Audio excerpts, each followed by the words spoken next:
5.860 pacientes oncológicos tienen su tratamiento garantizado, siendo el Centro Estatal de Atención Oncológica la unidad de referencia primaria, mientras que en la unidad de oncología del Hospital Infantil Eva Sámano de López, 160 menores son atendidos en su mayoría por leucemia, linfomas y tumores del sistema nervioso central. Buenos días, compañeros y personal que nos acompaña. Es por tanto que hoy 11 de abril nos acompaña la maestra Gloria Correa Vieira con la ponencia Estándares de seguridad en el manejo del paciente oncológico por parte del personal de enfermería.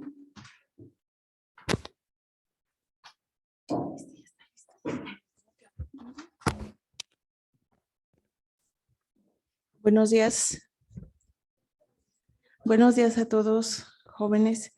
Nuevamente por aquí, saludándolos y, bueno, agradeciendo a las autoridades que tuvieron a bien invitarme a participar con esta conferencia que tiene por nombre, pues, estándares en el manejo del paciente oncológico. La seguridad tiene que ver, pues, con la calidad y van muy de la mano estos dos temas, ¿sale? Bueno, para entrar en materia, le quiero comentarles que trabajo en el Centro Estatal de Atención Oncológica desde su fundación prácticamente. Hemos crecido desde el punto de vista de volumen, de cantidad de pacientes atendidos, sin embargo, en infraestructura a 28 años de su fundación, prácticamente casi 29, no hemos crecido mucho en cuanto a infraestructura. Lamentablemente no tenemos los espacios para crecer ni para arriba ni para los lados. Y pues bueno, ya nos vemos rebasados de acuerdo a las cifras que ahorita vamos a ver, de acuerdo a la cantidad de pacientes que estamos atendiendo en este centro. Bueno, las terapias ofrecidas a los pacientes con cáncer, incluidos entre ellos los medicamentos citotóxicos, generan un alto riesgo para los profesionales de la salud que están involucrados en todo el proceso, desde el transporte, la dispersión, la preparación, la administración y el almacenamiento. Por ello y por lo tanto, todo el personal de enfermería debe contar con las medidas de seguridad necesarias para evitar la aparición o el aumento o el riesgo de alguna enfermedad relacionada con el manejo de este tipo de medicamentos. Los estándares de calidad en la atención de este tipo de pacientes tienen que ver con el manejo de un paciente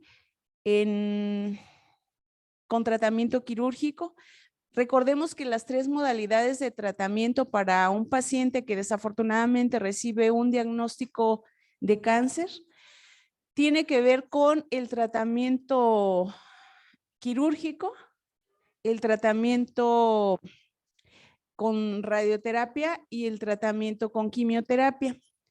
Por ser el que mayor expone al personal de la salud, me voy a enfocar más en el tratamiento con citotóxicos o con medicamentos oncológicos. El manejo desde el punto de vista pre, trans y postquirúrgico está muy relacionado con cualquier otro paciente que tiene alguna cirugía de este tipo. No podemos pasar por alto la magnitud o el tiempo quirúrgico. Normalmente este tipo de tratamientos desde el punto de vista quirúrgico son cirugías muy amplias, muy radicales, cuando la enfermedad se encuentra pues mucho más avanzada. Hablar de las 3 modalidades de tratamiento me llevaría un poco más de tiempo y por esa razón en el día de hoy me voy a enfocar más a hablar de el cuidado y los estándares en relación al manejo de citotóxicos. Bueno, como ya lo decía nuestra compañera, en la actualidad el cáncer es una enfermedad que va en aumento. Lamentablemente no hay un respeto a decir después de cierta edad hay mayor predisponibilidad para el cáncer, o en cierta edad, o al comer ciertos alimentos o dejar de comerlos, limito la aparición de esta enfermedad. Según la Organización Mundial de la Salud, se prevé que a nivel mundial la mortalidad por cáncer aumentará un 45% en este periodo de tiempo. Entre el 2007 y el 2030, y pasará de 7.9 millones a 11.5 millones de defunciones debido al crecimiento. En parte tiene que ver el crecimiento demográfico y el envejecimiento de la población. A mayor esperanza de vida, pues mayor riesgo de que se tenga una enfermedad crónico-degenerativa como lo es el cáncer. Y se estima que durante este mismo periodo el número de casos nuevos de cáncer aumentará de 11.3 a 15.5 millones en el 2030. Bueno, no necesariamente tiene que ser enfermera oncóloga o enfermera con una especialidad o diplomado en el tratamiento o en el cuidado más bien de este tipo de pacientes. Sin embargo, pues sería lo ideal. Si ustedes ven las cifras, todo el aumento en la población enferma de esta patología, pues se requerirá de personal ampliamente capacitado para el manejo y el cuidado de este tipo de personas con esta patología que los aqueja. Sin embargo, ¿qué se requiere? Pues adquirir los conocimientos. Como en un momento dado yo les decía, bueno, cuando yo empecé hace 28 años en el Centro Estatal de Atención Oncológica, igual pues no tenía una formación para ello. Sin embargo, pues dices, ya estoy aquí, tengo que hacer este trabajo, pues necesito capacitarme. Y la misma necesidad me obligó a capacitarme y obtener conocimientos para el manejo de este tipo de pacientes. Por ello nos dice que la enfermería oncológica, al igual que cualquier otra disciplina, debe basarse en estándares de calidad y también en estándares de seguridad del paciente, con el fin de ofrecer una atención estandarizada que disminuya la variabilidad en la atención, que asegure la continuidad y que establezca barreras para la prevención de eventos adversos que pueden ofrecer cuidado. ¿De qué nos habla todos estos conceptos? ¿Alguien me puede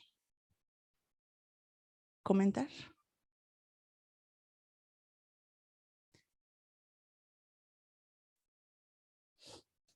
¿No? ¿No les suena algo que está ahorita muy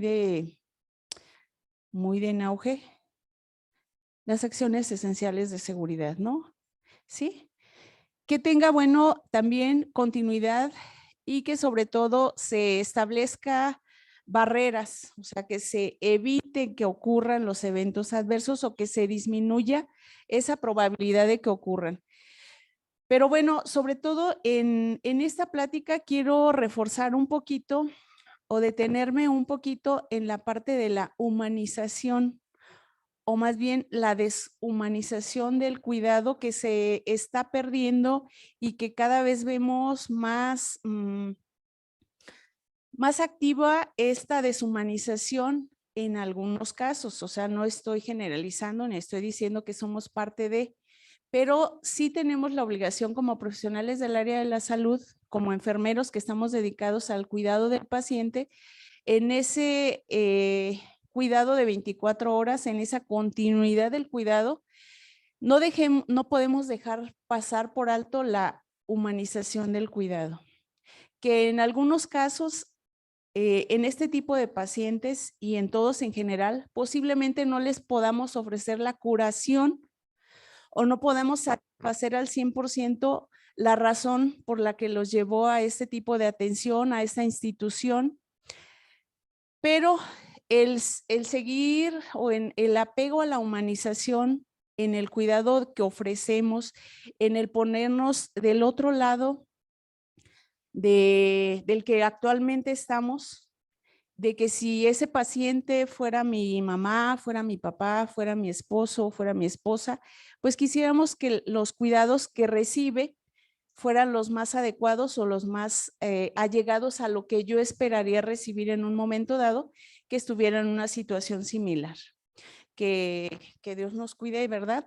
Por este tipo de padecimientos, pero a lo que quiero llegar es que rescatemos esa parte de la humanización en cuanto a los cuidados que ofrecemos a la población en general. Bueno, como objetivos tengo describir las medidas de bioseguridad para la manipulación de medicamentos citotóxicos y citostáticos. Y bueno, no podríamos continuar o seríamos muy desatentos el hablar de cuidados sin traer a nuestra mente a nuestra pionera que es Florencia Nightingale, ¿sí?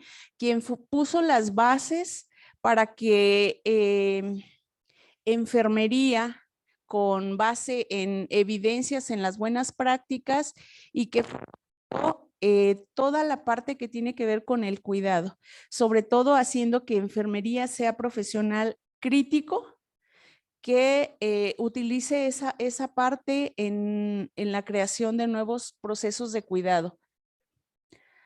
Bueno, algunos conceptos que vamos a estar abordando durante este tema y que quiero hacer un poquito de énfasis en ello es a qué se refiere un compuesto citostático, que es un fármaco diseñado, obtenido, capaz de inhibir el crecimiento de nuevas células, ¿sí? De una manera desordenada y que de las cuales, de estas células tumorales, alterando la división celular y destruyendo las células que se multiplican muy rápidamente. ¿Por qué hago hincapié en ello? O sea, un compuesto citostático o citotóxico tiene la capacidad de inhibir ese crecimiento o esa replicación celular si es administrado en un paciente. Pero como profesionales del área de la salud que participamos en la dispersión, preparación y administración de este medicamento, también estamos expuestos a la inhalación de aerosoles, que en algunos casos, ya estando dentro de nuestro organismo y dependiendo de la cantidad inhalada, también puede ocasionar estos efectos en nosotros profesionales del área de la salud, ¿sí? Destruyendo algunos tipos de células, a veces del tracto digestivo, sobre todo cuando se tienen hábitos incorrectos, que es ingerir alimentos dentro de las áreas de preparación, el manipular alimentos sin haberse lavado las manos después de haber hecho una preparación o de haber pasado por algún derrame en las manos y pasamos a ingerir estos medicamentos. Manejo de citostáticos lo definen como el conjunto de operaciones que emprenden la preparación de una dosis a partir de una presentación comercial, que además pues tiene que ver con la administración al paciente, la recogida de desechos y el darles el manejo final a este tipo de fármacos. Hay exposición moderada y exposición y otro tipo de exposición. Se conoce como exposición moderada cuando manejo de manera ocasional o aislada una quimioterapia o un tratamiento con citotóxicos. ¿A qué me refiero? Que a lo mejor en mi área de hospitalización, a lo mejor tengo a mi cargo 7 pacientes y de esos 7, solamente uno tiene tratamiento con citotóxicos, ¿sí? Y la manipulación intensa es, la exposición es cuando solamente me dedico a aplicar tratamientos de quimioterapia. Cuando a mis 12 pacientes que voy a atender, a todos les voy a preparar y administrar este tipo de medicamentos. Obviamente, con una exposición intensa tengo mayor riesgo como profesional del área de la salud de sufrir algún tipo de alteración. Y bueno, hablando de estándares de calidad o de estándares para el manejo del paciente, no podemos dejar a un lado de hablar de la calidad. La calidad se ha definido como la medida en que los servicios de salud mejoran la probabilidad de los resultados favorables hacia el paciente, ¿sí? Que el paciente se vaya satisfecho, que el paciente satisfaga sus necesidades, que se le resuelva sus problemas de salud por los cuales acudió a esa institución. En general, que sus resultados sean favorables, ¿sí? Y que no egrese con algún evento adverso, ¿no? Pero sobre todo, que el profesional de enfermería tenga una actualización constante, que tenga una formación, un conocimiento del tema. Yo lo que les digo normalmente a los pasantes o a las personas de nuevo ingreso a la institución, para ustedes, a lo mejor para nosotros también, algunos de los fármacos que vamos a utilizar son nuevos. ¿Qué les recomiendo? Anótenlo en su libretita y en un rato que tengan libre, en vez de estar en el Face o en otra actividad, que es válido, ¿no? Las actividades recreativas, pongámonos a investigar para qué sirve, qué riesgos tengo yo como profesional del área de la salud en manipularlo de una manera inadecuada, cómo me debo proteger para manipular este medicamento, qué evento adverso o efecto puede tener en el paciente o en mí si lo inhalo, si se me derrama sobre una superficie donde los estoy preparando, etcétera, etcétera.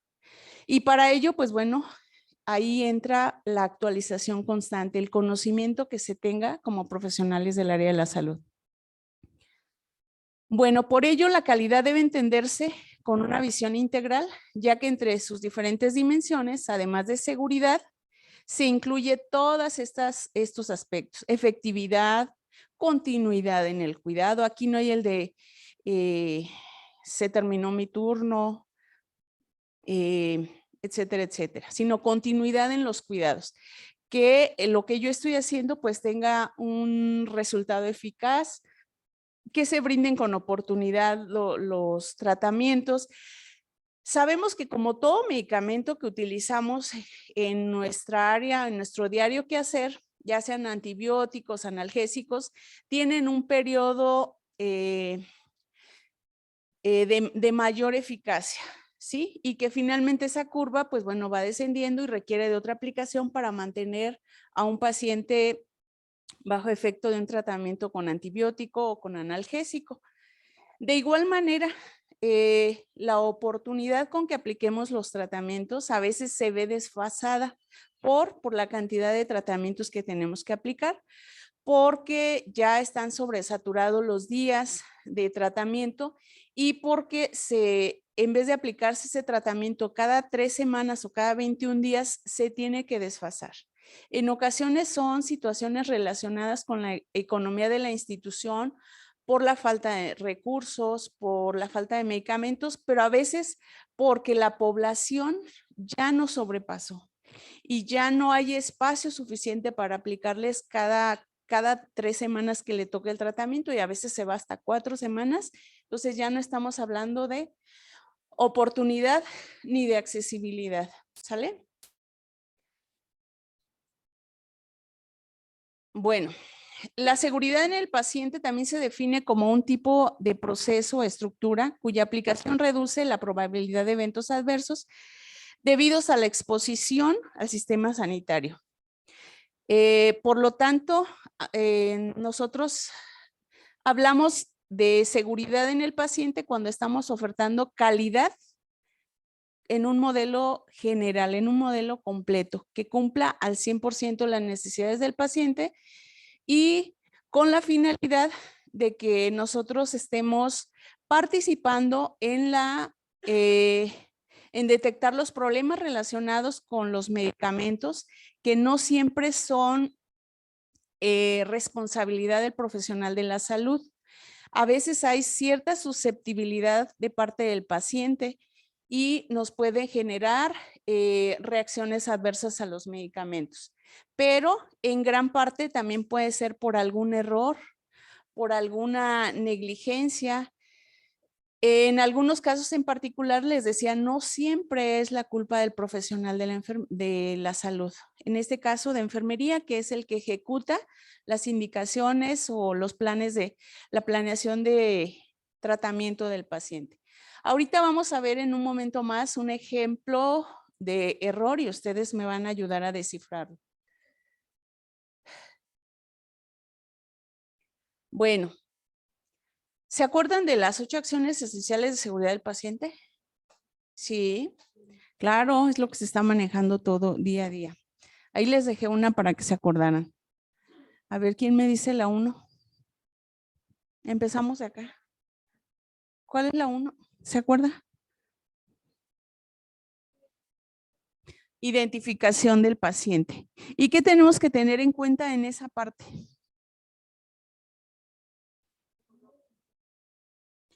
Tres aspectos básicos. ¿Cuáles?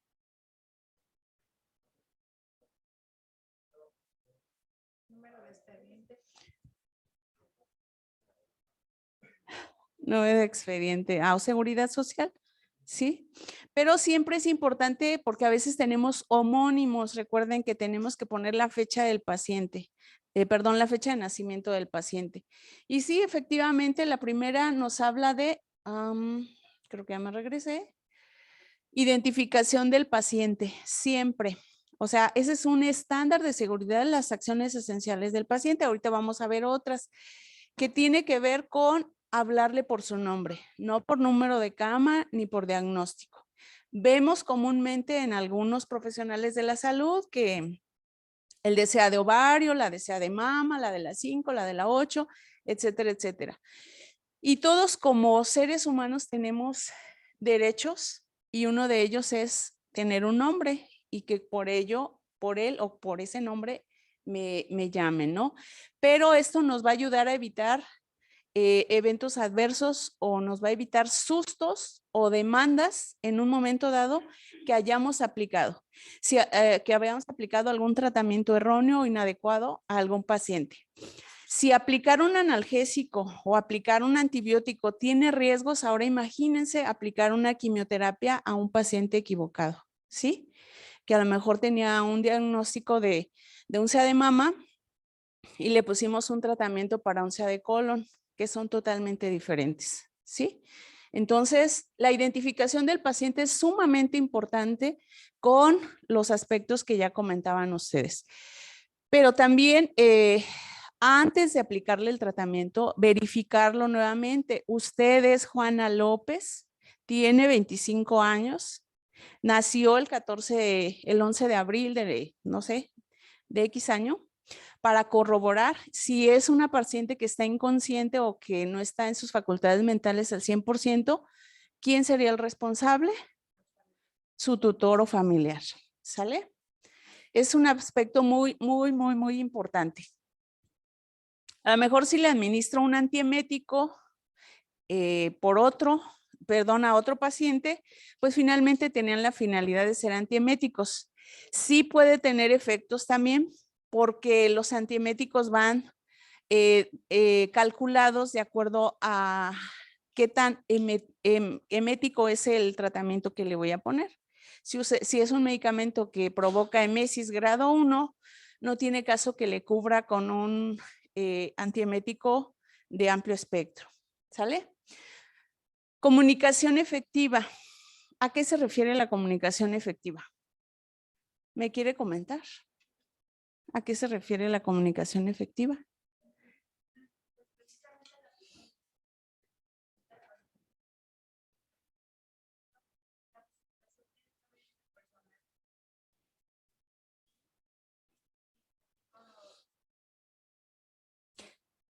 ¿Ok?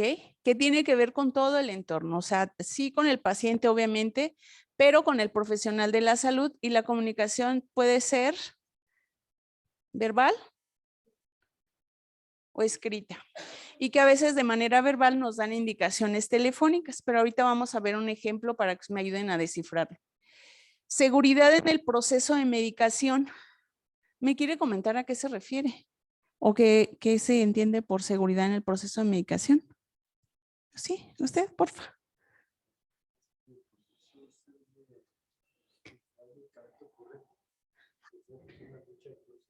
¿Cuántos correctos conoce? Dígame los 5 básicos así elementales.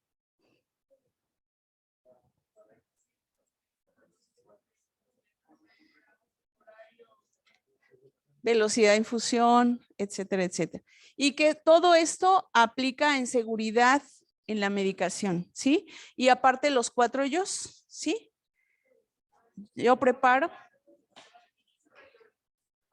Y yo respondo, y que ahí les decía que yo debo ser la enfermera correcta también, porque a veces le encargamos a alguien porque me llamaron en, no sé, en la dirección, en jefatura, y si no identifiqué mi medicamento, para quién era, la dosis, la vía, el gramaje, etcétera, puede haber un error en esa parte, ¿sí? Seguridad en los procedimientos, pues bueno, en todos los que hagamos tenemos que identificar al paciente, comunicarnos con él, cerciorarnos que es la persona correcta, y eso no solo para oncología, para toda los días que trabajemos, para todo lo que nosotros apliquemos, para todo procedimiento que le vayamos a hacer, sea quirúrgico, sea instalación de una venoclisis, de una sonda. En algunos casos nos hemos dado cuenta que por alguna razón se tuvo que cambiar a un paciente de una cama a otra, y como luego estamos habituados a decir el de las 5, el de las 7, etcétera, etcétera, recibimos la indicación de ponerle una sonda al de las 5, y así nos dicen tal cual. Y como no tomamos la precaución, se le puso una sonda vesical al paciente incorrecto, ¿sí? Porque lo tuvieron que haber cambiado de cama. Y a lo mejor él dice, pues, ¿por qué? Si acabo de venir de orinar y me vienen a poner una sonda, pero bueno, ellos son los que saben, ¿no? Cuando es un paciente que no reclama, pues nos va bien, ¿verdad? Pero cuando es otro paciente podemos tener graves consecuencias. Bueno, el riesgo, la reducción del riesgo de infecciones asociadas a la atención de la salud, que tiene que ver con todo lo que nos marca la norma 045. ¿Cuál es más? ¿Cuál es más? ¿Cuál otra? ¿Sí? Bueno, tiene que ver con toda la aplicación de normas en relación a prevenir las infecciones asociadas, que tiene que ver con el lavado de manos, con también la aplicación de la norma 022, que nos habla también de todo ese procedimiento de manejar con esterilidad y demás todos los procesos, pero sobre todo, pues sí, de lavarnos las manos, de mantener la higiene en nuestra área de trabajo, de no ser la vía de transmisión hacia otro paciente, ¿sí? Reducción, perdón, aquí me equivoqué, reducción del riesgo de daño al paciente por caídas, ¿sí? Y ahí tenemos también un indicador de calidad que nos habla de reducción del riesgo por caídas. Muchos de los pacientes que reciben tratamiento antineoplásico, en su gran mayoría reciben un antihistamínico como parte de la premedicación. Uno de los efectos de los antihistamínicos son...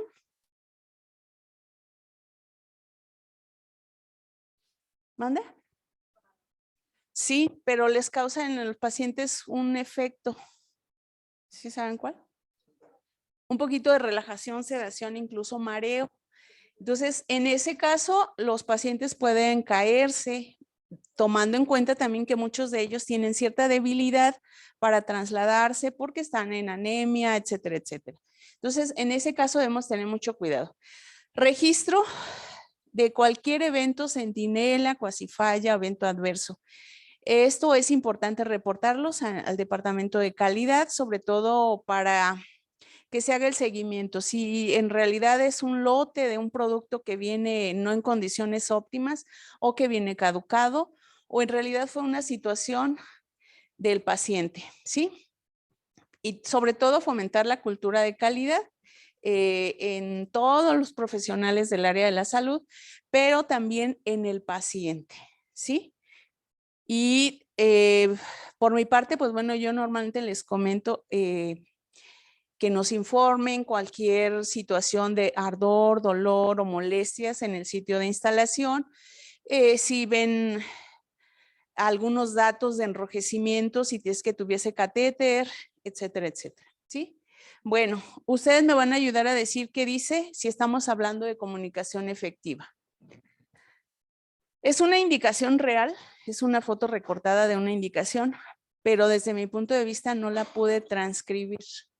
¿Me pueden decir qué dice? ¿En serio? ¿Dónde dice?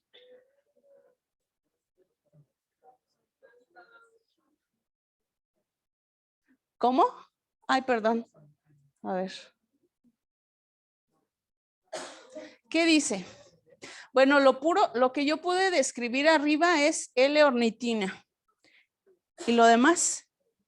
¿Qué es lo que aquí dice? Pues L-ornitina cada 8 horas. Pero luego, enema. Bueno. Pero eso es prácticamente adivinar. ¿Ustedes creen que es una comunicación efectiva? ¿En realidad? Sí es un enema con lactosa de 300 gramos en 500 de solución, de líquido cada 8 horas. ¿Y luego qué dice?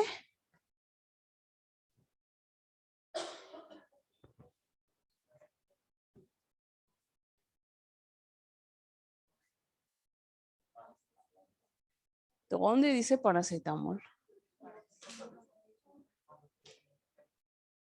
Esta indicación es de hace 2 semanas, ¿eh? Aquí le quité la fecha. Lo recorté donde estaba la otra parte porque sí estaba inscrita a máquina. Si quieren, esto no es medicamentos de quimioterapia, es de un paciente hospitalizado que no estaba recibiendo tratamiento. Pero si yo me pongo a adivinar lo que yo creo que dice aquí, a la hora de un proceso legal, no va a haber manera de defenderme. ¿Sale? Entonces, esto se los quise poner como parte de un ejemplo que sí sucede, que es real y que no podemos estar adivinando y que, bueno, ya se notificó a las autoridades para que en lo sucesivo las indicaciones sean a máquina o con una letra que sea legible, porque ¿cuál norma nos habla de esta parte? La 004, muy bien. Bueno, la identificación de los medicamentos LASA. Sí saben qué quiere decir LASA, ¿verdad? ¿Ok? Look alike, suena like. ¿Qué quiere decir? Se ve igual, suena igual, ¿sí? O suena parecido. Con esta semaforización, pues bueno, vamos a poder identificar los medicamentos en su pronunciación, que en su presentación, los que son de alto riesgo y los medicamentos de control. Y aquí les pongo unos ejemplos de algunos medicamentos que pudieran sonar como que parecidos, pero no son lo mismo. Paclitaxel, docetaxel, ifosfamida, ciclofosfamida. Y a veces solamente escuchamos porque lo dijeron tan rápido, a lo mejor la última parte, o si encontramos una letra poco legible como la que veíamos previamente, posiblemente pensemos que decía paclitaxel y era docetaxel, ¿sale? Ifosfamida, ciclofosfamida. Y dentro de los platinos, que son para usos totalmente diferentes, el carboplatino, cisplatino, oxaliplatino y muchos otros. Si nos vamos entre los anticuerpos, pues bueno, todos tienen su terminación en UMAB. Trastuzumab, bevacizumab, panitumumab, cetuximab, nivolumab. Entonces son medicamentos que parecen hasta como trabalenguas, pero en realidad pues son medicamentos para usos totalmente diferentes. Y si nos vamos a este otro tipo de medicamentos que en su mayoría son vía oral, lapatinib, erlotinib, imatinib, y parecen como si estuviéramos hablando de lo mismo, pero no es lo mismo, ni son iguales, ni tienen efectos similares. Y estos que tienen su particularidad de ser rojos, vienen en frasco leofilizado, y hay que reconstituirlo. La doxorubicina, daunorubicina, epirubicina y darubicina. Entonces, en ello quería enfocarme básicamente para que tengan precaución. Cuando estamos hablando de los medicamentos LASA, tenemos que tomar mucha precaución, ya que tienen efectos totalmente diferentes, ¿sí? Y en estos que les comentaba que tienen su particularidad de ser color rojo y color amarillo, tienen la particularidad de que le van a quitar el pelo al paciente o le van a provocar alopecia. Algunos de los medicamentos LASA, que aquí podemos ver que son parecidos pero no son iguales, algunos son de uso oncológico, algunos no tienen nada que ver, pero solamente les puse estos ejemplos para que veamos que pueden tener un sonido igual o cuando a simple vista los vemos se parecen, pero los efectos son totalmente diferentes, ¿sale? Y nos habla de ver y oír. Look alike, sound alike. Bueno, hablando de estándares de seguridad, pues en ello nos vamos a basar nosotros como punto número 1 en las guías de práctica clínica para poder brindar ese cuidado estandarizado. En normas oficiales mexicanas, ¿como cuáles? La 004, la 087, la 022, la 045. ¿Cuáles otras?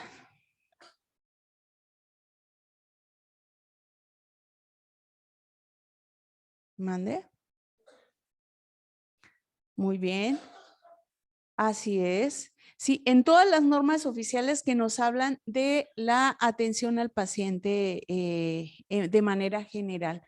El paciente oncológico sí tiene ciertas particularidades, pero es un paciente que requiere atención y que la atención que brindemos que sea de seguridad. Otro aspecto muy importante y que, bueno, de aquí partimos es el de las acciones esenciales de seguridad del paciente y que ya las mencionamos una a una, viendo a qué se refiere y viendo en qué podemos nosotros poner especial énfasis. Manejando un protocolo estandarizado para el cuidado del paciente con algún tipo de padecimiento oncológico. Si estamos hablando, por ejemplo, de SEA de mama, de CACU, vemos normas como la 014, la 041, etcétera, etcétera. ¿Sí? Y sobre todo que el personal esté capacitado y que constantemente estemos actualizándonos y que decimos, bueno, ya estoy trabajando en esta área, tengo que potencializar mis conocimientos, tengo que prepararme para ello, para que el cuidado que yo brinde sea de la más alta calidad y obtenga los mejores resultados, siempre viendo en la seguridad del paciente. El riesgo ocupacional inicia desde la recepción, preparación, dispersión, transporte, administración, que es en lo que más nosotros, enfermería tiene un papel mucho más importante, ¿sí? Y dando un tratamiento final a los desechos y a las excretas que están saliendo del paciente. Y aquí les voy a mencionar algunos estándares de seguridad en el paciente oncológico. Primero, revisión de la información clínica para la selección del paciente. Esto normalmente es función del médico. Planificación del tratamiento y consentimiento informado es también función del médico. Y la indicación médica del tratamiento. Sin embargo, es nuestra responsabilidad verificar que el consentimiento informado esté requisitado. ¿Por qué? Porque vamos a administrar un medicamento de alto riesgo, ¿sí? Y si el paciente no estaba informado, pues bueno, podemos tener problemitas nosotros, ¿no? La preparación de la premedicación. Todo tratamiento con citostáticos o citotóxicos debe llevar una premedicación previa al tratamiento. Y esto incluye antieméticos, antiácidos, básicamente. Entre ellos, pues bueno, van muchos dependiendo del grado de emetógeno que tenga el medicamento. ¿Sí? El cumplimiento del tratamiento básicamente se refiere a que si me lo prescriben para 1 hora, sea para 1 hora. Lo ideal es que contemos con bombas de infusión, pero si no lo tenemos, pues hacer el cálculo de goteo de manera manual para que cumpla con ese tiempo de infusión. ¿Sí? De estar verificando que ese tiempo de infusión, ese tratamiento se haya administrado en su totalidad, porque ese fue calculado de acuerdo al peso, a la edad del paciente, que son los dos principales aspectos que se engloban para describir un tratamiento. Durante la administración, pues hay que estar monitoreando al paciente, sobre todo sus signos vitales. Hay algunos medicamentos que tienden a elevar la presión arterial, hay algunos que tienden a alterar la temperatura, pero sobre todo el sitio de inserción o la vía de administración, sobre todo cuando es periférica, verificar que esté permeable. No que me vaya a dar cuenta hasta el final que le estoy viendo una protuberancia ahí al paciente y que resulta que estaba infiltrado. El monitoreo y la evaluación de la respuesta y de la toxicidad que haya tenido, pues esto ya se ve en los laboratorios y normalmente es responsabilidad del médico. Los estándares además deben incorporar el soporte y el apoyo al paciente y a su familia en todo momento. no solo basarse en el tratamiento de la enfermedad. A veces hay algunos casos en particular que solamente se enfocan el médico tratante a tratar la enfermedad oncológica y se olvidan que el paciente es diabético, que tienen que monitorizarle su glucosa, que es nefrópata, que tiene alguna otra patología de base. De ahí la importancia que el profesional de enfermería le recuerde al paciente, que le avise al médico que aparte de tener cáncer, tiene otra enfermedad o que acuda a su otro especialista para que le vaya dando seguimiento. Porque si también el paciente tiene alguna alteración a nivel cardíaco o es cardiópata y algunos medicamentos tienden a afectar más el músculo cardíaco, pues es importante que reciba una atención continua para su otra patología y no basarse solamente en el tratamiento de la enfermedad. Bueno, principales riesgos asociados. Bueno, no todos los citostáticos y citotóxicos producen el mismo efecto y su peligrosidad varía según el tipo de fármaco. Hay un riesgo químico y sobre todo cuando se desconocen las características de peligrosidad de las sustancias. De ahí la importancia que les decía, hay que identificar el fármaco que vamos a administrar para saber los pros y los contras, cómo me protejo yo, cómo protejo al paciente y cómo puedo proteger el medio ambiente. Luego también hay sustancias que están sin identificar, por lo que ahorita veíamos, los que se parecen o los que suenan de una manera similar. Los almacenamientos inadecuados, a veces algunos de los fármacos tienen que estar almacenados en refrigeración porque de lo contrario pierden su efectividad, ¿sí? Y es importante estar informado de ello, ¿sale? O que deben de estar protegidos de la luz, etcétera, etcétera. También el desconocimiento de métodos y procedimientos de trabajo. ¿A qué se refiere ello? A que a lo mejor nadie me informó que tengo que prepararlos en una campana de flujo laminar, donde la exposición para mí disminuya, que este medicamento lo tengo que preparar en solución glucosa porque en solución salina se inactiva o disminuye su efectividad, etcétera, etcétera. Además, la contaminación ambiental forma aerosoles, que es lo que les comentaba. Por esa razón, se debe evitar o prohibir, así específicamente hablando, el consumo de alimentos dentro de las áreas, dentro de los servicios, para evitar la contaminación o la ingestión de este tipo de aerosoles o partículas de medicamentos oncológicos. Además bueno, inutilizar agujas ya manipuladas y que la manipulación sea incorrecta.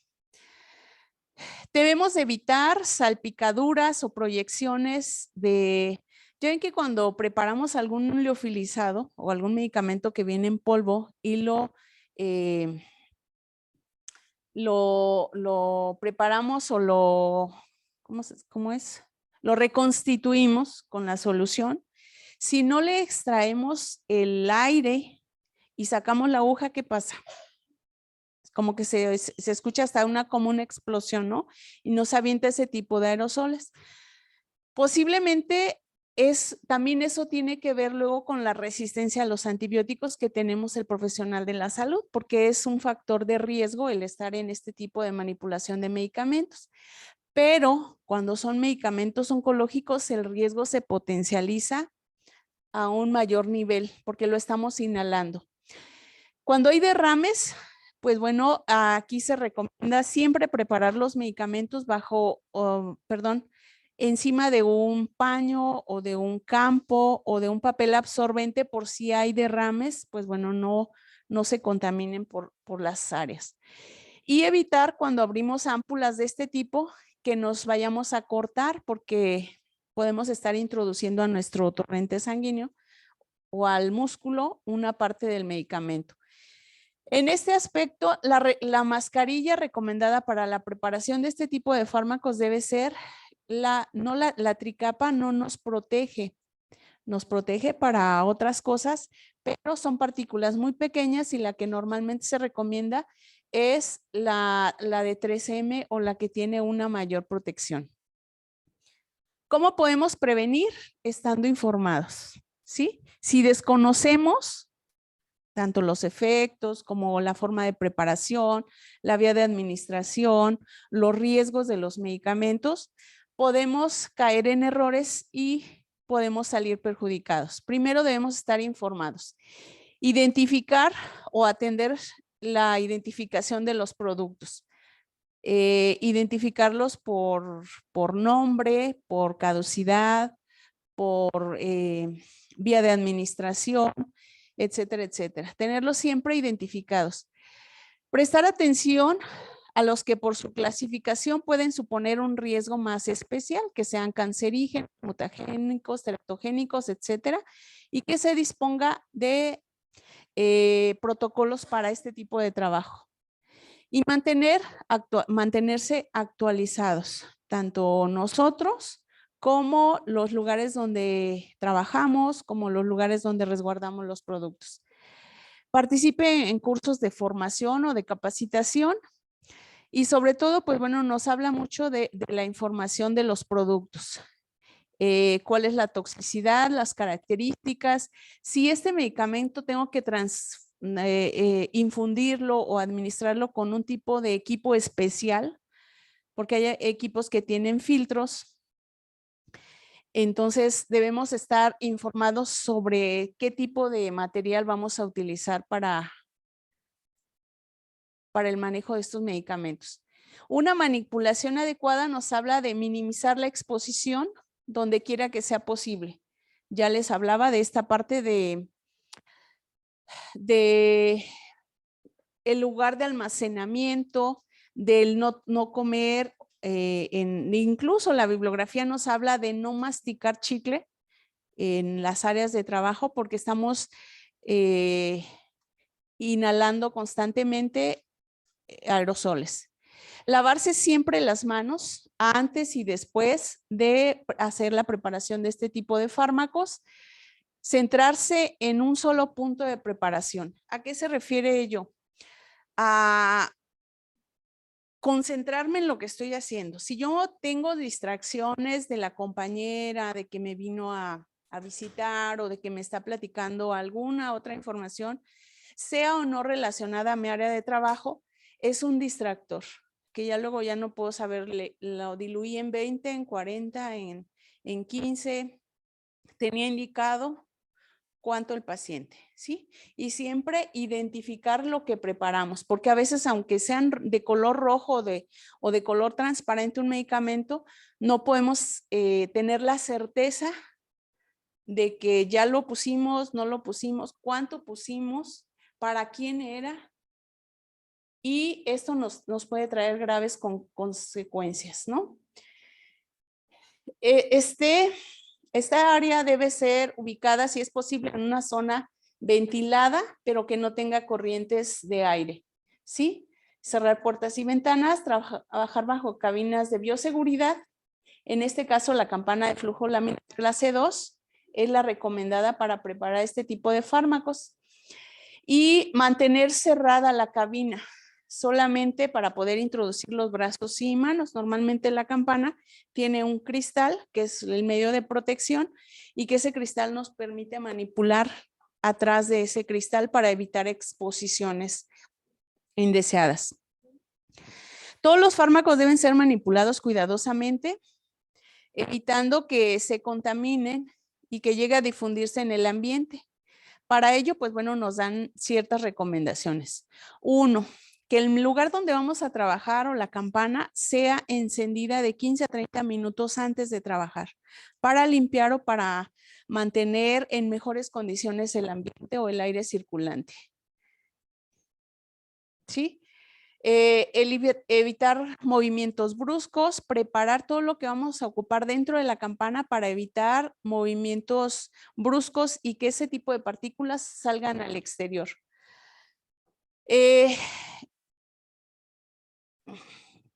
Si vamos a utilizar bata, debe ser de manga larga, de puño, o sea, como si fuese una bata de uso quirúrgico, que nos cubra hasta el cuello, utilizar mascarilla, careta, en algunos de los casos que no tenga la protección de ese cristal o que se carezca de una campana de flujo laminar, y que todas las jeringas o equipos que vayamos a utilizar tengan la particularidad lower look, que se adapte adecuadamente, porque a veces al introducir el medicamento, sobre todo si lo hacemos con algo de fuerza, como que explota o se volatiliza el producto. Antes de abrir las ampolletas, asegurarse de asegurarlas con una gasa para evitar que nos vayamos a cortar, y aparte de que el gas o el aerosol que tenga dentro pues no nos explote. Y lo ideal es abrirlas hacia afuera en vez de hacia mí, porque hay mayor riesgo de que hacia mí me salpique o me contamine de este fármaco. Eliminar burbujas, que siempre baje todo el producto. Elegir un tamaño adecuado de jeringas con la finalidad de que se llene no más de 3/4 de la jeringa, o que al momento de yo estar jalando el émbolo, pues se salga el émbolo y me quedo con el producto ahí derramado, ¿no? Para evitar accidentes. Prestar especial atención en el cebado de los equipos intravasculares, evitar pinchar más de una vez un vial por rebosamiento, introduciendo menos aire, ¿sí? Evitar aguja que deben mantener siempre vertical hacia el llenado con la finalidad de que no se me derrame el producto. En cada llenado de citostático cambie la aguja y jeringa. No prepare la jeringa, no separe la jeringa de la aguja antes de eliminarla, ¿sí? Y no reencapuchar, obviamente eso ya lo hemos estado revisando. Una vez finalizado, deje la cabina o la campana encendida por lo menos otros 15 minutos para evitar que queden aerosoles o volátiles en el ambiente. Para adoptar buenas formas de trabajo, no manipule los citostáticos en periodos de gestación, lactancia, con historia de abortos, con malformaciones congénitas o que previamente haya recibido algún tipo de tratamiento para este tipo de enfermedades. Esto nos habla de que personas que han tenido una enfermedad oncológica no deben manipular este tipo de fármacos. Lavarse las manos tras la manipulación de estos fármacos, y en especial antes de tocarse la cara o antes de ingerir algún alimento. Lleve en todo momento la bata de manga larga, cobertura hasta el cuello, para evitar que se contamine su cuerpo.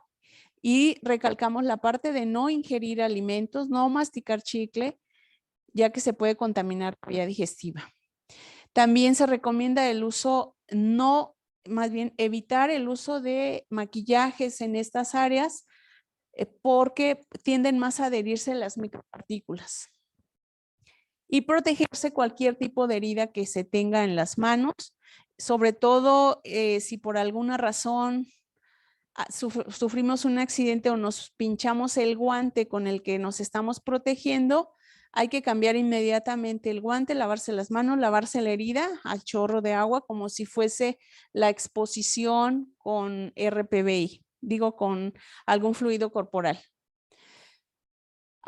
Se recomienda también controles y revisiones periódicas de la cabina que tenga un mantenimiento preventivo, por lo menos cada 6 meses, el cambio de filtros, que esté funcional, el mantenimiento preventivo antes de que pues ya vaya a ser correctivo o que tengamos que inhabilitar el uso de esa campana por algunos periodos. Señalice y delimite las áreas. ¿Con qué finalidad? De que no estén constantemente, a lo mejor viniéndonos a visitar, a lo mejor entrando personal no preparado, a lo mejor entrando personal que nos distrae y aumenta el riesgo para nosotros, pero sobre todo el que va a sufrir las consecuencias, pues es el paciente, ¿no? Compruebe que todos los materiales estén en buen estado, ¿sí? Que cumplan con los estándares de calidad. En caso de algún tipo de accidente laboral, pues acudir con el Departamento de Salud Laboral, donde pues nos darán las indicaciones sobre el proceso a seguir.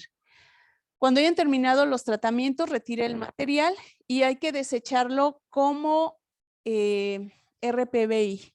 tanto los frascos de donde venía almacenado el producto, como las jeringas, como todo lo que utilizamos para nuestra vestimenta. Normalmente son batas desechables y hay que eliminarlas como productos peligrosos, ¿sí? Normalmente quien los recoge es la empresa encargada para ello, con una señalización que diga citostático o productos que tuvieron contacto con citostáticos. Y pues bueno, esto es nada más para ejemplificar cómo debe estar preparada o capacitada. En algunos casos en particular donde no se cuenta con una campana de flujo laminal como tal, con ese vidrio de protección y con todo el equipo, lo que se llega a utilizar es una como tipo incubadora, donde nada más tiene para meter las manos y disminuye la exposición con aerosoles hacia el personal que lo prepara, ¿sí? Conclusiones, ya terminando. El manejo y el cuidado del paciente oncológico pues es complejo, ¿sí? Y debe ser multidisciplinario. Normalmente no solo enfermería lo maneja, está todo un equipo detrás de ello, el médico, el psicólogo, el nutriólogo, el trabajador social, enfermería, etcétera, etcétera. Este involucra una serie de procesos que concentrados unos con otros permiten que el paciente que acudió en busca de nuestro cuidado cumpla su proceso en forma satisfactoria, sin incidentes y con su problema de salud, si bien no siempre se resuelve, al menos dentro de los estándares establecidos, ¿sí? Los cuidados de enfermería oncológica se han visto ampliamente favorecidos con la incorporación de estándares de calidad en enfermería basados en la evidencia, entre ellos, pues, los indicadores de calidad, las acciones esenciales del paciente, y esto busca en primer lugar no dañar. Y por supuesto, junto a ello, a pesar del uso de la tecnología en la medicina, que se asegure una atención humanizada, ¿sí? Pongámonos en el lugar de la otra persona. Una atención al paciente, pero también a la familia que sufre, que siente que quisiera hacer más por el restablecimiento de la salud de su paciente, pero a veces pues no es posible. Entonces, quienes definitivamente buscan en los cuidados de enfermería la mano cariñosa que lo acompañe en esta extenuante carrera por recuperar la salud, ¿sí? Por ello, yo los invito a rescatar, y perdón que haga énfasis en esta parte, yo no sé si en este hospital se hace énfasis en la parte de la humanización del cuidado, pero por el tipo de pacientes que manejamos, que muchas veces curar ya no es posible, solamente paliar los síntomas por el estado tan avanzado que llegan de su enfermedad.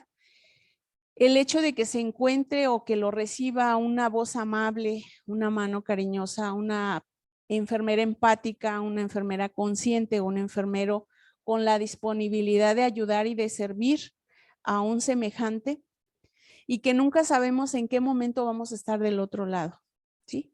Demos lo que nos gustaría recibir en un momento que perdamos la salud. Dios quiera y no sea por cáncer, pero en algún momento de la vida vamos a necesitar de los cuidados de profesionales del área de la salud, sea como adultos mayores, sea para algún familiar o sea para nosotros mismos. No sé si tengan alguna duda, pregunta, comentario. Ay, creo que me pasé. Ajá. Sí. ¿Alguna pregunta? ¿No? Bueno, pues muchas gracias por su atención, jóvenes. Con esto termino.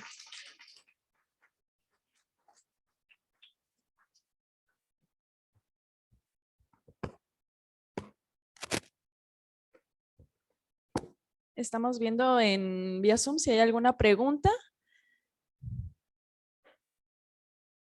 Dice, muchas felicidades, una ponencia con mucha información novedosa.